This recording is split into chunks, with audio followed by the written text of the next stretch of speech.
उस भगवान ने शादी कोई वासना की पूर्ति को नहीं किया है। भगवान की शादी कितनी मालूम? 16,108। लेकिन मैं आपको चैलेंज करूंगा, आप कहीं लिखा दिखाओ कि भगवान ने एक भी शादी इसमें से अपनी वासना की पूर्ति के लिए किया हो। कोई भोग विलास के लिए, वासना की पूर्ति के लिए, वासना की डिमांड पर शादी एक को हुई हो, एक भी नहीं हुई, एक भी। वो सब किसी कारणवश हो गई, किसी रीजन वश। कोई मजबूरी में कर लिया, कोई बेचारी दुखी थी उसको कर लिया, किसी का पतन न हो जाए इसके लिए कर लिया। एक भी शादी 16,000 में से भगवान ने वासना पूर्ति को नहीं किया है। इसीलिए 16,000 रानी होने के बाद भी भगवान का नाम है योगेश्वर कृष्ण, योगेश्वर कृष्ण। एक भी शादी उसकी वासना को नहीं हुई। हम आप एक करते हैं, कई कई दो दो कर लेते हैं, लेकिन दोनों के पीछे कारण क्या होता है कि बस वासना ही खाली होती है, वहां वासना का नामो निशान नहीं। दो शादी हुई भगवान की मजबूरी में। एक यादव था सत्राजित नाम का राजा, उसने एक मणि पा लिया भगवान सूर्य से, समंतक मणि। कथा आप जानते हो, विस्तार में न जाऊं मैं। वो मणि भगवान ने, और मणि का वो स्वभाव जानते क्या था? वो 8 भार सोना रोज देती थी। वो 8 भार माने होता है, कबर नहीं, 800 ग्राम का भार होता है। भार क्या होता है? भार भार भार माने कोई एक क्वांटिटी है, वो खबर नहीं। नहीं, भार वेट तो होता। भार एक जैसे सवैया होता, अढ़ैया होता है, जैसे वो शेर होता है ना, ऐसे कुछ भार होता है। भार एक कोई क्वांटिटी का नाम है, आई डोंट नो, बस वो भार क्वांटिटी है, कोई पाउंड भार जो होता है कुछ होगा। छोड़ो, भागवत की बात, द्वापर की बात है, वो जान दो उसको।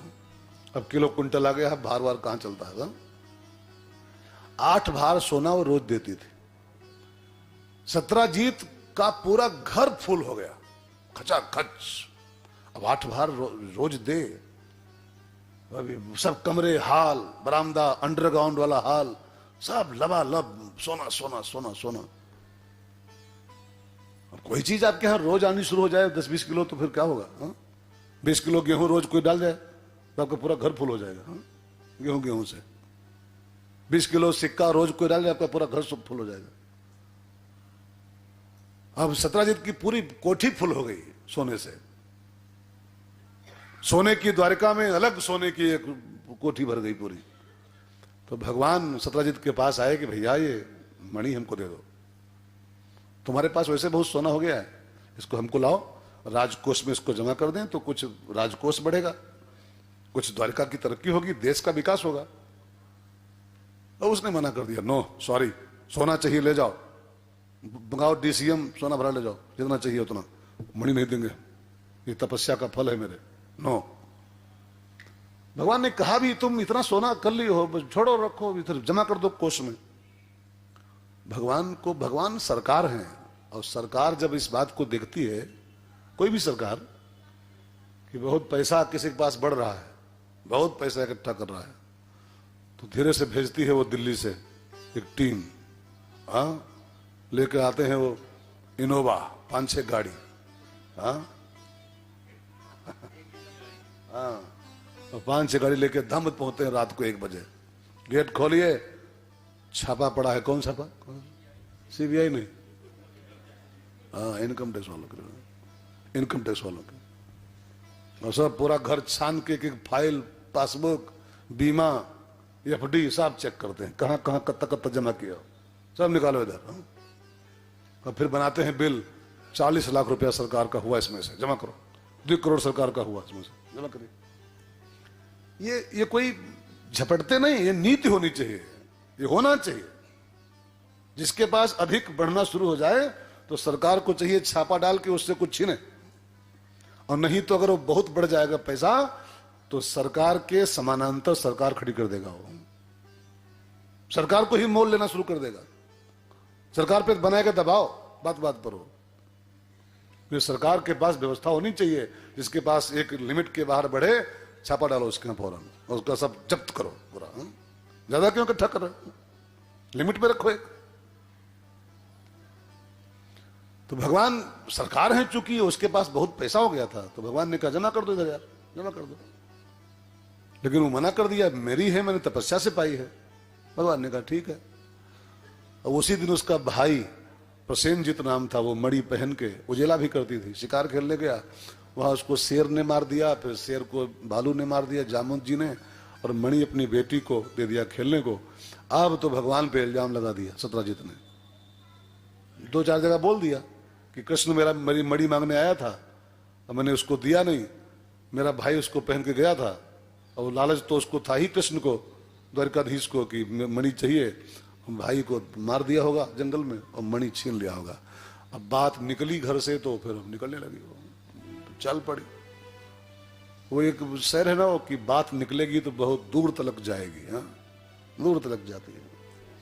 वो बात निकल पड़ी घर से, तो फिर अभी चौराहे चौराहे पर एक ही चर्चा कि कृष्ण ने प्रसेनजीत का मर्डर कर दिया है और मणि हथिया लिया है। भगवान पे इल्जाम लग गए, मर्डर का इल्जाम, चोरी का इल्जाम। ये सूत्र है भाई बहनों, सिद्धांत समझिए और समझिए ठीक से। ये संसार का नाम है दुनिया। दुनिया, दुनिया मीन्स जानते क्या होता है? यहां 2 चीजों का सामना करना पड़ता है। यह हर चीज का वो एक बगल में खड़ा हुआ दुनिया। दुनिया यहां सिंगल वस्तु कोई नहीं है। यहां सुख है तो बगल में खड़ा हुआ, यहां अगर प्रशंसा है तो बगल में खड़े हुए तमाम इल्जामात भी हैं, तमाम गालियां भी हैं। यहां अगर माला है तो जूता भी बहुत गरम गरम मिलते हैं, चकाचक। यहां अगर जय जयकार है तो गाली भी खूब गर्मा गर्म है, गाली बड़ी अच्छी अच्छी है। यहां अगर लाभ है, मैंने कल पूछा था अपने गर्ग साहब से, बलसर साहब से, मूंगफली का काम हमने कहा कभी कभी होता है घाटा भी, तो अरे महाराज बहुत लंबा होता है, कभी कभी बहुत लंबा होता है, फायदा भी होता है लेकिन कभी कभी बहुत लंबा घाटा भी होता है।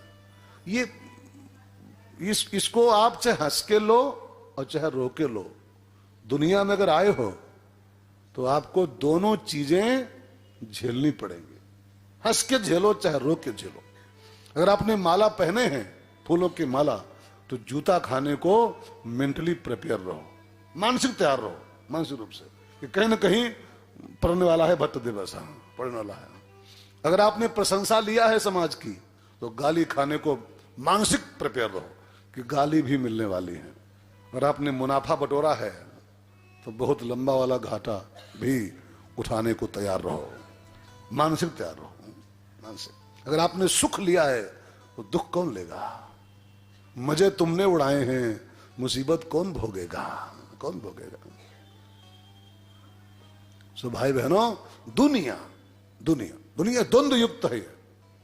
यहां पर अगर आकाश है तो पाताल भी है, अगर दिन है तो रात भी है, अगर सुख है तो दुख भी है, जन्म है तो मृत्यु भी है, और दोनों का सामना करना पड़ेगा आपको। जब कृष्ण को यह समाज संसार नहीं छोड़ा, इल्जाम लगा दिया, कृष्ण की थू थू कर दिया, तो जब जानकी जी को नहीं छोड़ा इस संसार ने, हाँ, कलंक लगाने से, तो आप क्या उम्मीद किए बैठो कि दुनिया आपको हमेशा ही जय जयकारे करेगी? ना ना ना, दोनों चीजें मिलेंगी, दोनों चीजें। अगर आप बगिया में गए हो तो गुलाब तो मिलेंगे ही, बगल में कांटे भी मिलेंगे, कांटे भी हैं, कांटे भी हैं, खाली गुलाब गुलाब यहां नहीं है। ठीक है, तो हंस के झेलो चाहे रो के झेलो, आपको दोनों झेलना पड़ेगा। भगवान के ऊपर लग गया इल्जाम, मर्डर कर दिया मेरे भाई का और मणि हथिया लिया। अब भगवान को लगा कि मैं सत्य की खोज करूं, देखें मणि है कहां, मैं लिया नहीं हूं, इल्जाम लग रहा है, मैं लिया तो हूं नहीं। भगवान गए जंगल में, मणि की खोज में लग गए। अब तो वो गुफा में मणि थी, वो जामवंती के पास चमक रही थी। शेर की लाश, फिर भालू के पंजे और सब देखते हुए बढ़े आगे, तो गुफा में वो मणि थी जामवंती के पास। भगवान ने छीनना चाहा, वो जामवंत की बिटिया है, वो मणि छीनना चाहा, वो चिल्लाई। जामवंत अपनी बेटी की आवाज सुने, भागे भागे आए, देखा तो एक राजा के ऐसा आदमी है, राजकुमार जैसा, हमारी बेटी से मणि छीन रहा है। और जामवंत और भगवान का युद्ध शुरू हो गया। मैं संक्षेप में कहूं, 27 डेज तक, 27 दिन तक युद्ध चलाओ। न जामवंत कम पड़ रहे, न भगवान कम पड़ रहे। जामवंत भी कोई भालू थोड़ो है, और राम का मंत्री है, त्रेता का, राम का मंत्री। आखिरकार भगवान ने एक मुक्का मारा, 27वें दिन की शाम होते होते ऐसा मुक्का मारा कि जामवंत के मुंह से वो आ गया वो फेना, निकल पड़ा फेना मुंह से उनके। तब जामवंत को समझ में आया कि ये सामान्य मनुष्य नहीं है, मेरे मुंह से झाग निकाल दिया एक मुक्के में। मैं कोई सामान्य भालू हूं क्या? मैं राम का सेवक हूं। भगवान जामवंत समझ गए ये ठाकुर है, मेरा राम है। चरणों में गिर गए। फिर अपनी जामवंती को और मणि को, दोनों को भगवान के हवाले कर दिया कि ठाकुर जी ये मणि तो ले ही जाओ, ये हमारी जो मणि देवी हैं इनको भी ले जाओ तो मैं चैन से मरूं, बुढ़ा हो गया हूं, बेटी कुंवारी बैठी है, कहीं ब्याह जाए तो चैन से मरूं, आप ही ले जाओ इसको। तो वो मणि दहेज में और अपनी मणि जामवंती गले गले बांध दिया। वो शादी नहीं, वो गले बांध दिया, ले जाओ, हम अब बुढ़े हैं, मरेंगे चैन से। भगवान ने कहा चलो, राम थोड़ा है, कृष्ण है, चलो दूसरी सही। अब वो मणि लेके आए, सत्यजीत को दिया, भैया ये तुम इल्जाम लगा दिए, मणि कहां से कहां मिली। अब मारे शर्म के वो मणि लिया नहीं। फिर वो कहा ठाकुर जी अब जब जनधन योजना में खाता खुलवाए लिए हो तो हमारी बिटिया सत्यभामा है, अब हम भी बुढ़े हैं, अब राम राम करेंगे। अब जब खाता खुल ही गया है, जमा खाता, तो फिर एक और सही। भगवान ने कहा लाओ, जामवंती और उनके खाते में आ गई। कहोगे रुक्मिणी, जामवंती, सत्यभामा। भगवान की चौथी शादी हुई जमुना जी के साथ। जो जमुना जी है ना, ये कालिंदी, ये एक नदी है, एक देवी है, एक नदी रूप, एक देवी रूप। तो जमुना जी भगवान की चौथी रानी बनी। पांचवी पत्नी का नाम था मित्रवृंदा, छठी का नाम था लक्ष्मणा, सातवीं का नाम था सत्या, आठवीं का नाम था भद्रा। भगवान की अष्टपट रानियां हुई, 8 पट रानियां। एक संत ने इन 8 रानियों पर एक रिसर्च किया कि भगवान की 8 रानियां क्यों लिखी हैं, 8 बीवी हैं भगवान की। तो एक संत ने विज्ञान निकाला, इसमें से बड़ा बढ़िया सूत्र निकाला। संत बोले, एक महात्मा जी, कि भगवान जगत के पति हैं, ध्यान देकर सुनिएगा, और जगत बना है 8 प्रकृतियों से, अष्टधा प्रकृति से जगत बनता है। कौन कौन 8 प्रकृतियां हैं? क्षितिज, जल, पावक, गगन, समीर 5, और मन, बुद्धि और अहंकार 8 से संसार बनता है। और भगवान संसार के पति हैं, और संसार माने 8 वस्तुएं, 8 चीजें। संसार माने कुछ और नहीं, 8 प्रकृतियां, और वो पूरे संसार के पति हैं, वो जगत पति। तो तभी लिखा है उनके 8 पटरानियां थी, क्योंकि 8 प्रकृतियों से संसार बनता है, और भगवान 8 प्रकृतियों के पति हैं, तभी लिखा उनके 8 पटरानियां थी। ये इनका अर्थ निकलता है। बाकी वो 8 वाट ऐसे नहीं सुनना चाहिए कि 8 थी। अरे अच्छा आप बताओ, आपके कई हैं? कई हैं? एक तो है, और ये एक में बहुतों की एक को नहीं है, मतलब हुई नहीं बहुतों की। एक में पूछो एक वालों से, भाई साहब क्या हाल चाल है, तो झूठ भले बोले कि सब मजे मजे में खा कहीं, एक में नानी नाना सब याद आ रहे हैं, एक में खा लिया, जिन्हें हराम किए एक खा लिया। हाँ, झूठ थोड़ा बोल रहा हूं, छाती पे हाथ धरो, कसम खा के बताओ, मजे में हो? हाँ। अब डर के मारे वो कोई बोल दे कि बगल में बैठी हो इधर इस पार्टी में, डर के मारे बोले हाँ हाँ सब मजे में, हाँ सब ठीक है, ठाक है, ठीक ठाक खाक है। तो वो एक हमारे यहाँ लखीमपुरिया कहावत है कि वो थैली की मार कुकुरवा ही जानता है खाली। जब से हुई है शादी आंसू बहा रहा हूं, आफत गले पड़ी है उसको निभा रहा हूं।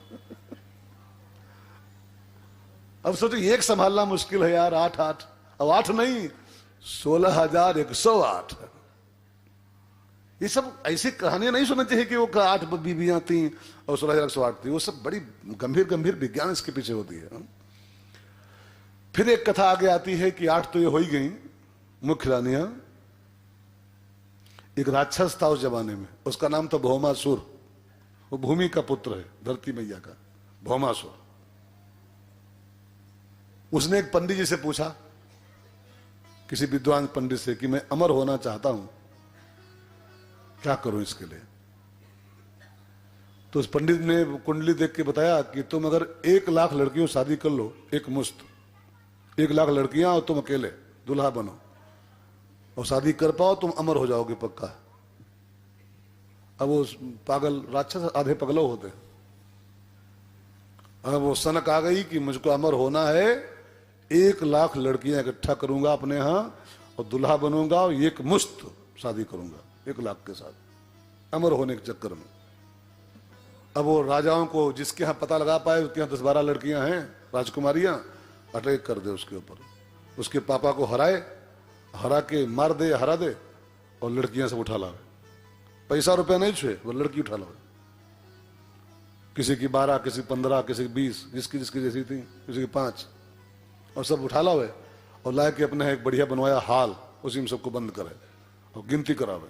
कई हो गई 1,00,000 हो जाए तो दुल्हा बने, फिर मंडप लगवाए बढ़िया सा। लड़कियां इकट्ठा थी 16,100 उस समय तक। अब वो उसका मिशन चल रहा था कि 1,00,000 पूरी करना है।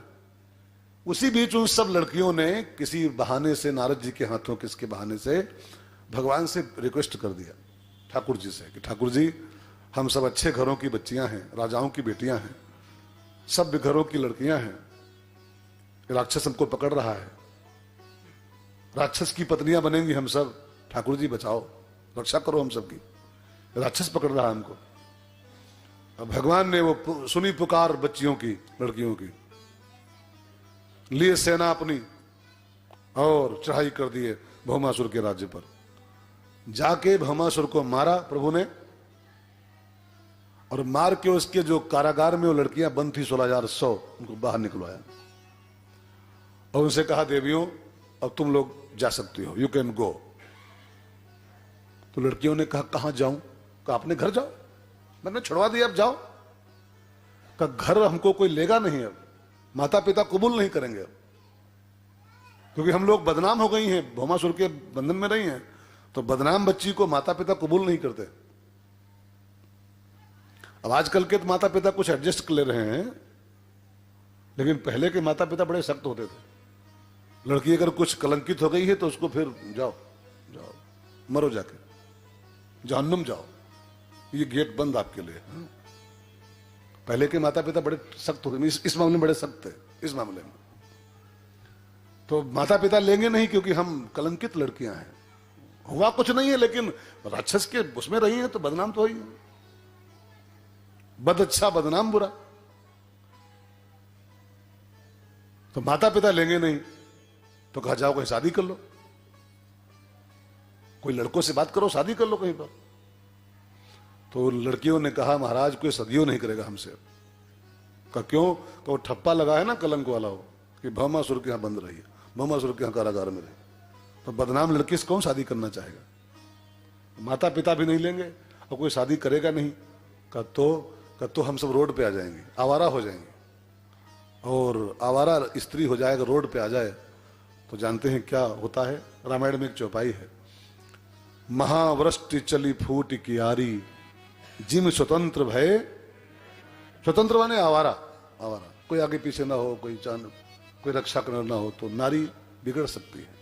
बिगड़ सकती मतलब वो ना बिगड़ना चाहे तभी बिगड़ जाएगी, वो बिगड़ना ना चाहे, इतना माहौल खराब बाहर का है, इतना गंदगी है बाहर समाज में कि न चाहे बिगड़ना तभी बिगड़ जाएगी। समाज में इतने कुत्ते घूम रहे हैं, सब इतने कौवे घूम रहे हैं, कहां छोड़ेंगे उसको, कहां छोड़ेंगे? आप न्यूज पढ़ते हो? नहीं पढ़ते हो? 3-3 साल की बच्चियां, 5-5 साल की बच्चियां, अब मैं कैसे कहूं, अपने को शर्म आ रही है, अपने को शर्म आ रही कहने में। 3-3 साल की बच्चियों को समाज नहीं छोड़ रहा है। अरे 17 साल की बुढ़िया को नहीं समाज छोड़ रहा है जी, क्या उम्मीद समाज से आप किए बैठे हो? 17 साल की बुढ़ी को भी कोई पा जाए मैदान में तो उसको छोड़ेगा नहीं। ये न्यूज पढ़िए, रोज रोज खबर आ रही है, डेली। तो ये आजकल के परिवेश में न 3 साल की बच्ची सुरक्षित है और न 17 साल की बुढ़ी सुरक्षित है। ये हमको नहीं बोलना चाहिए, लेकिन आप सब समाचार पढ़िए ना, ये सब रोज के रोज न्यूज आ रही है, डेली की डेली न्यूज आ रही है। तो ऐसे में क्या उम्मीद समाज से आप कर सकते हैं? ये समाज में कोई नारी फ्री घूमे ऐसे, वो बचेगी? नहीं बचेगी, नहीं बचेगी। और नहीं बचेगी जब, तो उसका अंजाम जानते हो क्या होगा? जब नारी दूषित होती है समाज में, तो गीता में एक श्लोक लिखा हुआ है, बड़ा खतरनाक श्लोक है वो, खतरनाक श्लोक, कि जब नारियां दूषित होती हैं समाज की, पतित होती हैं, तो जायते वर्ण संकरा, गीता का सिद्धांत है, जायते वर्ण संकरा, फिर वो वर्ण संकर संतानों को पैदा करते हैं। वर्ण संकर माने दोगले संतान, दोगली, और दोगलों से समाज जब भर जाएगा, ये भाई 16,100 लड़कियां, 2-4 नहीं है, 16,100, ये सब जब दूषित हो जाएंगी, ये समाज इनको जब नहीं छोड़ेगा, तो सब वर्णशंकर समाज को देंगी संतानें, और वर्णशंकरों से पूरा समाज भर जाएगा। अब इस समाज का अंजाम क्या होगा, समाज कहां से कहां पहुंच जाएगा। तो माना कि ये कलंकित लड़कियां हैं, लेकिन अब कलंकित को और कलंकित किया जाए क्या, गिरे को और गिराया जाएगा क्या। गिरे इंसान को एक बार समाज में प्रतिस्थापित होने का मौका मिलना चाहिए। तो भगवान ने उन 16,100 लड़कियों को, वो गिरी तो बेचारी थी ही, गिर तो गई ही थी, लेकिन गिरी को और गिराया जाए, ये ठीक नहीं है। गिरी स्त्री हो चाहे पुरुष हो, यार कोई भी हो, किसी भी गिरे को एक बार संभलने का मौका मिलना चाहिए, एक बार नए सिरे से जिंदगी जीने का मौका मिलना चाहिए। हा? कोई गिरा हमेशा गिरा नहीं रहता है। मान लो कोई गिर गया बाई चांस, एक बड़ी प्यारी शहर है साहब, बहुत कीमती शहर है, मुलाजा खूब बढ़िया फरमाइएगा।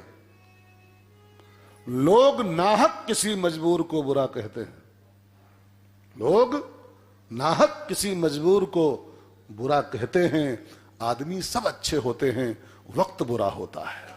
कभी कभी समय खराब आता है जीवन में, कभी कभी कोई गलत मोड़ आ जाता है जीवन में, और बड़े बड़े बड़े बड़े बड़े बड़े विश्वामित्र, अरे इंसानों की छोड़ो यार, बड़े बड़े विश्वामित्र, बड़े बड़े नारद, बड़े बड़े पाराशर, बड़े बड़े शंकर। शंकर जी ने मोहिनी को देखा, मोहिनी जी को, शंकर कोई सामान्य इंसान है क्या महादेव जी, और मोहिनी बन के भगवान जो प्रकट हुए, अब सुनिए कथा पढ़िए, शंकर जी पूरा डगमग हो गए थे, डावाडोल हो गए थे।